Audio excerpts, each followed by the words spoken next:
अस्सलामुअलैकुम दोस्तों, मेरा नाम है शकील अहमद और आप देख रहे हैं इस्लामिक स्टोरीज। बनी इसराइल के लोग बंदर क्यों बन गए? बनी इसराइल की वो कौम जो बंदर बन गई।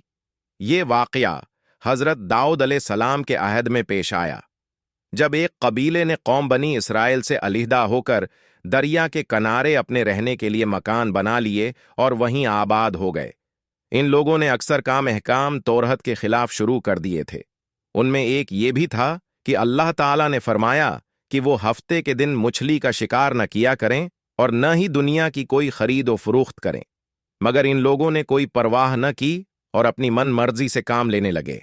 जब उस कौम ने अल्लाह ताला की नाफरमानी शुरू की तो फिर उनकी आजमाइश के वास्ते अल्लाह ताला ने दरिया की मछलियों को हुक्म दिया कि हफ्ते के दिन दरिया से निकलकर साहिल पर आकर अपने खील कौद में मशगूल रहें और बाकी दिनों में दरिया में जाकर रहें।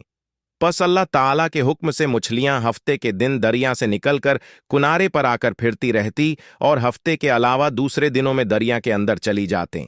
आखिर यहूदियों ने उनको देखकर लालच से एक चाल चली कि उन्होंने दरिया के किनारे पर नहर खोदकर वहां अपने जाल डाल दिए, क्योंकि हफ्ते के दिन मछली दरिया से आकर खेल कूद के बाद दोबारा दरिया में वापस चली जाती थी। आखिर वो सब हफ्ते के दिन नहर में जाल डालकर रखते और सुबह उठकर इतवार वाले दिन मछली को अपनी जरूरत और आरजू के मुताबिक पकड़कर खा लेते।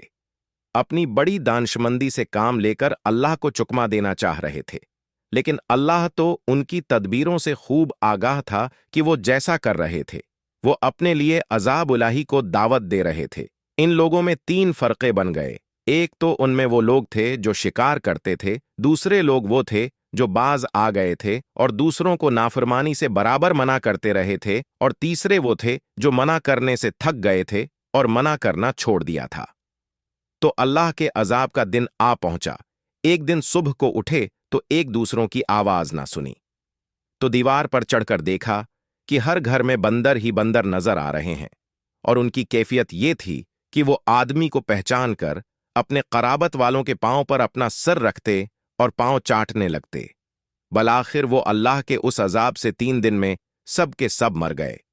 तो मुसलमानों नाफरमानी के सबब अल्लाह ताला के हुक्म से बनी इसराइल के चेहरों को मस्ख किया गया, यानी उनकी शक्लें बंदरों जैसी हो गई, और हम लोग चूंकि खातम नबीयीन की अम्मत में से हैं, इसलिए इस जमाने में गनाहों के बावजूद हुजूर पाक की वजह से हमारे चेहरे मस्ख नहीं किए जा रहे। लेकिन याद रहे कि क़यामत के दिन इस नाफरमानी की सज़ा ज़लत से कम न होगी।